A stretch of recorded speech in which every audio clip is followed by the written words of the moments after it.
Le JT de la métropole en moins de 6 minutes, c'est le rendez-vous du week-end sur Télé Grenoble. L'eau, vous le savez, c'est un élément essentiel à la vie, mais qui peut vite tourner au cauchemar s'il est mal géré.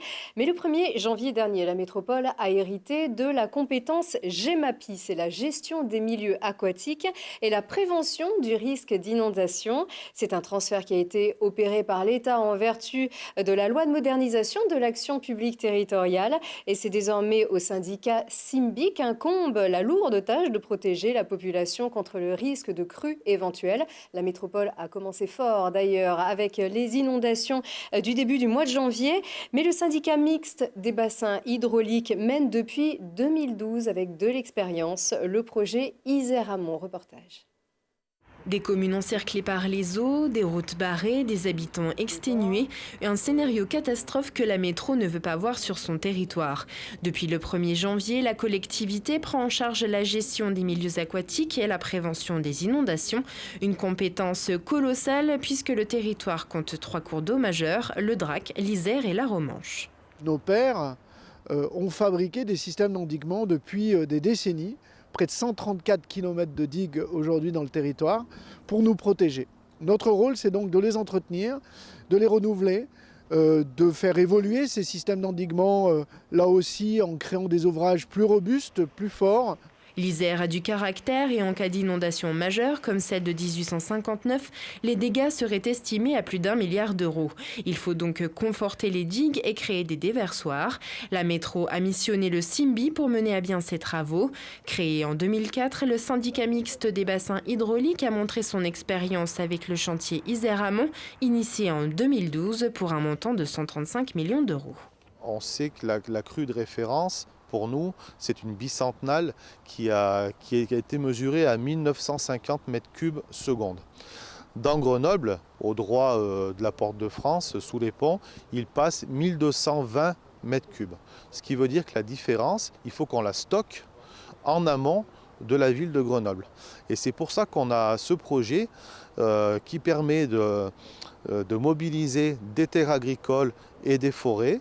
Donc c'est 3500 hectares qui sont mobilisés. On va les inonder volontairement pour écrêter la crue et laisser passer juste le calibrage adapté dans Grenoble.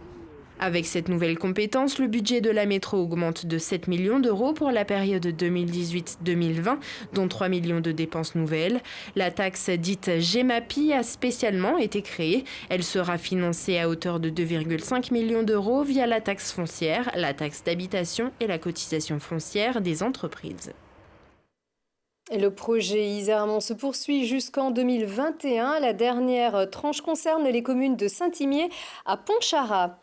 On connaît l'attachement du président Christophe Ferrari à l'industrie. La métropole redouble d'efforts pour soutenir la filière mécanique métallurgie. Pour la 2e année consécutive, la métro et son partenaire Via Meca, le pôle de compétitivité de la région Auvergne-Rhône-Alpes, récompensaient les projets des TPE et PME ayant répondu à l'appel lancé le 18 février dernier.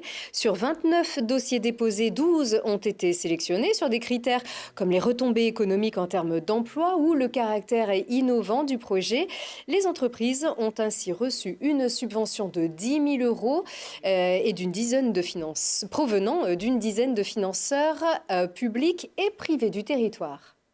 On est une start-up qui propose une solution de stockage de l'énergie sous forme d'hydrogène et dans des batteries, sur un électrolyseur réversible haute température, un composant qui permet de prendre les surplus d'énergie, les transformer en hydrogène et on stocke cet hydrogène.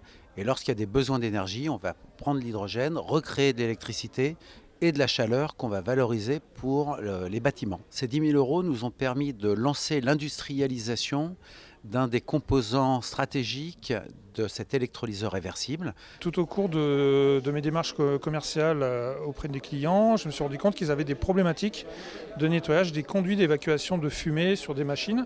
Aujourd'hui, c'est compliqué de les nettoyer parce qu'il faut les démonter, les nettoyer à l'eau et les remonter après. Or, le nettoyage cryogénique répond bien à cette problématique de ne pas utiliser d'eau et de pouvoir nettoyer sans démonter. Donc, il fallait quand même inventer une buse spéciale pour pouvoir nettoyer ces conduits. J'ai donc été financé à hauteur de 10 000 euros par Rio Tinto. Cet appel à projet, c'est le premier échelon pour essayer d'amener les TPE-PME, parce que c'est vraiment la cible, vers ce premier niveau d'innovation. Donc en fait, j'ai une idée, j'ai certainement besoin de mettre un peu d'argent sur la table pour caractériser cette idée et pour être certain que cette idée, finalement, elle a un vrai potentiel.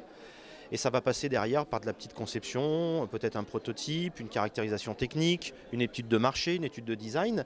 Mais finalement, le risque, il est là pour l'entreprise, c'est de dire, moi, si je dois sortir 15-20 000 euros pour être sûr que mon idée, elle est réalisable, j'ai peut-être pas envie de prendre le risque. Et cette petite aide de 10 000 euros, elle est là justement pour aider l'entreprise à prendre le risque.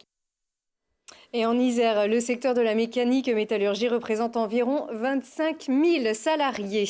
Il y a 10 ans quasiment jour pour jour, le 15 février 2008, le Stade des Alpes ouvrait ses portes pour une première affiche. Le GF38 avait battu Clermont 2-0. Vendredi dernier, les hommes d'Olivier Guégan ont eu moins de réussite. Ils ont été éliminés de la Coupe de France, battus en 8e de finale par Strasbourg. On se console à l'idée que les Grenoblois peuvent encore monter en Ligue 2. Ils ont pris la tête de la nationale samedi dernier.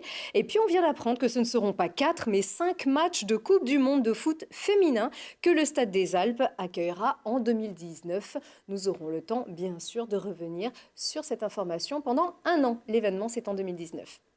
Et c'est la fin de ces informations. Merci de nous avoir suivis.